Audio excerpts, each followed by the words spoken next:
Had the opportunity to make art early in life. I was introduced to clay, I believe, in elementary school. I got to work with clay for the first time, and I fell in love. I was like, oh my gosh, I've worked with pencil and paper before, but clay is this whole other world of materials that I got to delve into. So I went on to high school, and I really focused in on working in clay. I fell in love with the 3D and being able to create these amazing structures. Alright, so I also learned how to work with thread and yarn. My parents taught me how to knit early on, so I remember taking my knitting to show and tell, and all the other kids were like, what is this girl doing, bringing knitting to show and tell? Oh my gosh. So anyway, that was me as a little kid, always interested in the arts. Alright, and I was always intrigued by the world around us as well. I've always loved animals. I've always been fascinated with anatomy and how these animals work and how their bones and how their muscles work and how they move. And you can see that in some of my artwork. I like to make them look lifelike and make the animals look like they're in motion. Moving on down.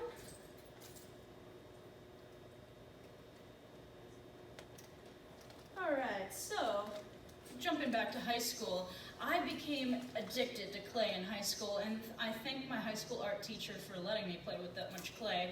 My high school art teacher was so nice. She let me go off into the back of the room and just work on my own projects, and try to, build my little portfolio in high school there.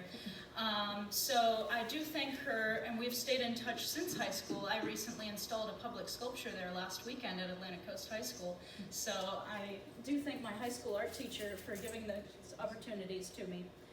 Back in high school, I was gifted some cat skulls. While I was in a drawing class, my teacher saw that I took an interest in these bones, and he was like, here, why don't you take these home and practice drawing with them? So I think that's where my interest in anatomy and bones started. So I wanted to figure out how things work. And, going right to the core of it, your bones are in the middle and help you move around and make things work. All right, so moving on. Let's see.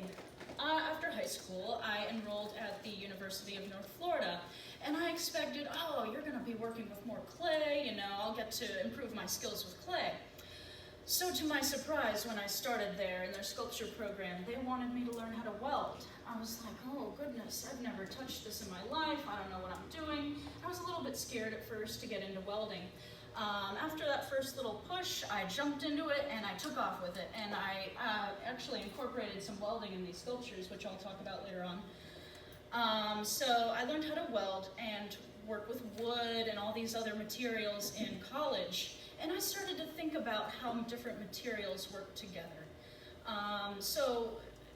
Something that is just a stuffed animal is different than, I think, what I have here today. I think that all the different materials that go into it make it a sculpture and not a stuffed animal.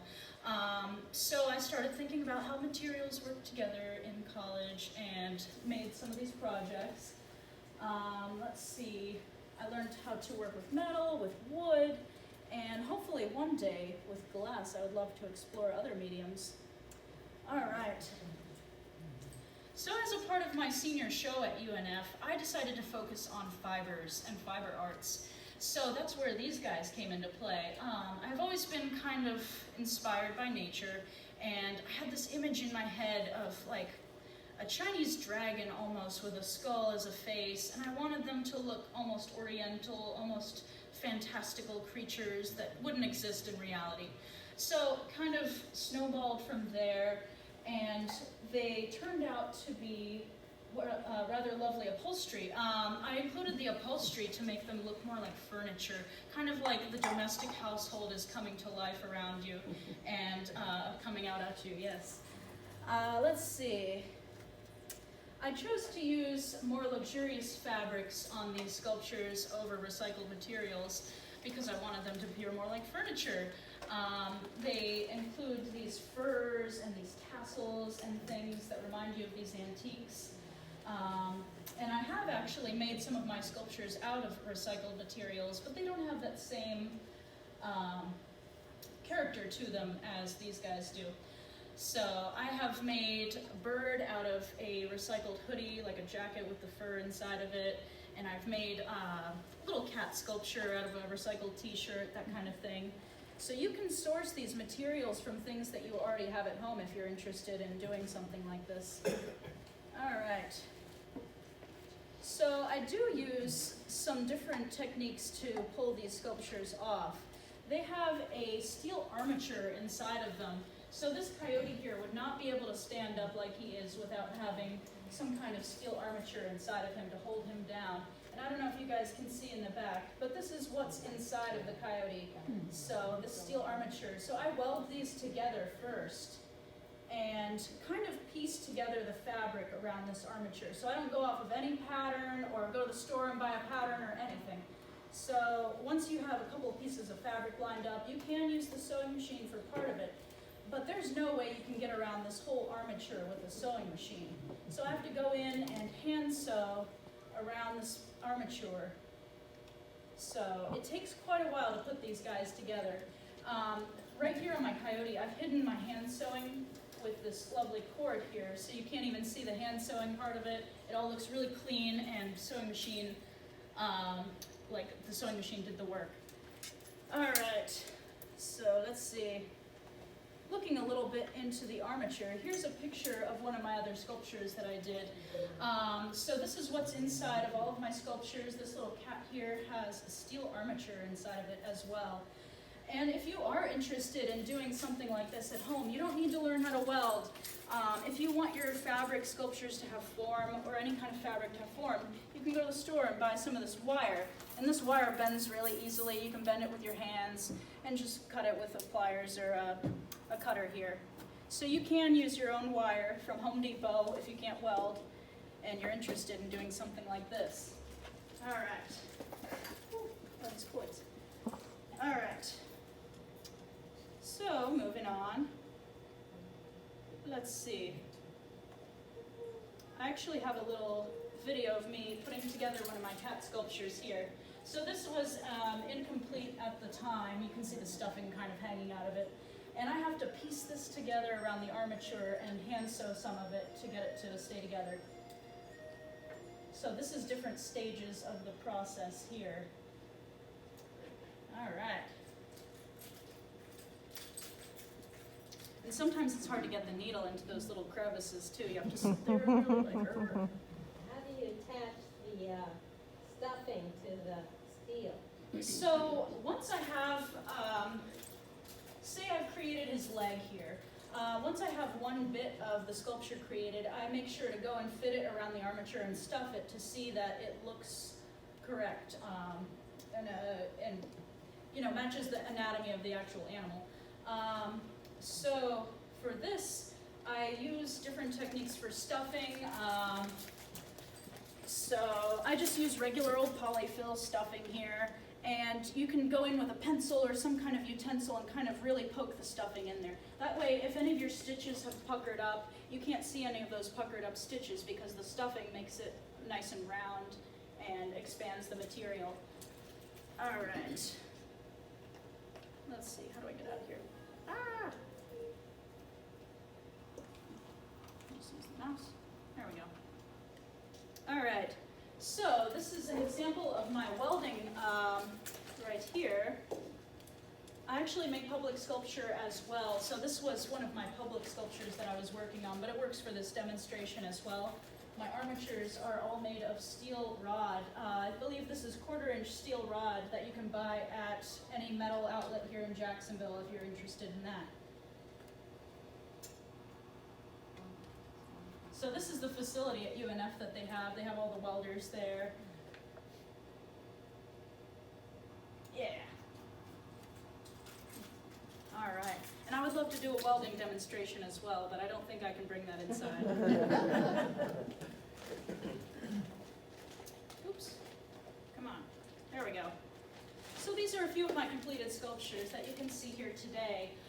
The blue cat is actually off somewhere in a new home, so I recreated this blue cat by creating a pattern. All right, so after I made this lovely coyote, I thought, man, it would really suck if somebody bought this and I would have to let him go. So I wanted to recreate my coyote. To do that, I wrapped him in tape. So if you take a roll of tape, like so, and instead of putting the sticky side down, you put the sticky side out toward you and kind of wrap the entire figure in tape to create this pattern here. Once you have this little cocoon, it looks like, you can section it off into individual pieces. So for example, this was my cat's tail. So I can just cut out these pieces that I've created here and make a whole new cat. So that would be the pattern making technique that I use. All right. So for example, with this coyote, I would just cut off his leg here and kind of draw a part line down the middle where the seam would be, and then cut his leg in half. And that would be the pattern and how to make a pattern. All right. So let's see. All right, here is my contact information. Did anybody have any questions before I do a little sewing demo? No questions? Yes? I have, where do you get the faces? Do you sculpture those out of clay? Good question. So I actually found these skulls. They are real skulls that I found, but these are castings from resin. To make these castings, that way I can make as many of these skulls as I want. If I want to recreate the cat again with my pattern, I can cast a new skull for it as well. I won't have to use those original bones that I found. So to make those, I use silicone. So this is my hand here in silicone. You can buy silicone, you can buy it from Michael's here in town, but I would prefer to go to Reynolds Advanced Materials. They have a lot of different silicones and resins you can use. So as you can see, this is a perfect fit to my hand. And after you cover your hand in all this goop, then it dries in about 20 minutes or so. You just have to sit really still for 20 minutes. And after that, we make a plaster shell for it. That way your silicone won't lose its shape. It won't deform when you're pouring into the mold here. So this plaster keeps the silicone together, and you pour your resin into the hand here, and this is what comes out. Wow. So this is a copy of my hand here in resin. All right. So you design the faces Yeah. and then go from there. So they're actual bones that I've cast. So yes, I designed them in a way, but they are natural objects that I've taken from nature, yeah. Excuse me, what was the name of the company that you went for the resin and everything? Reynolds Advanced Materials. They're actually down in Orlando, so you can drive up there and go to the physical location, or you can order online.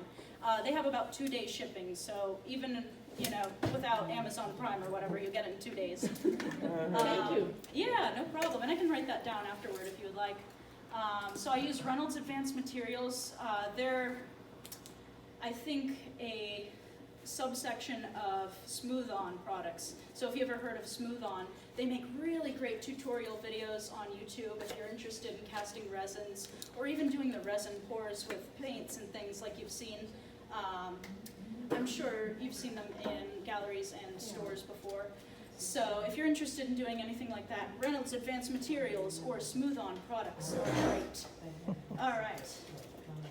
So moving on, does anybody else have any questions? Olivia, I'm just curious about this object in front of your machine. Yeah, so this guy is a snake, and this is what I'm going to be doing my demo on today. So I'm going to be sewing a fabric form around this, and then stuffing a little bit of it maybe. We'll see how far I get. So, yeah, so this is a snake form here. Do you do all of your welding at UNF, or do you have your own? I do have my own welder. I recently got a gas tank for it as well, so I can weld at home. I would prefer to work at UNF so that I don't burn my house down. Yeah. Minor details, yeah. Yeah. I don't have the biggest studio space at home though, that's why. I could work out of my garage, but like I said, it's a little more dangerous than working in a place that's made for it. You to go Yeah. So I work as a lab tech on Saturdays at UNF, so I keep the labs open, help students out there. That's great. Yeah. Yeah. So, anybody else?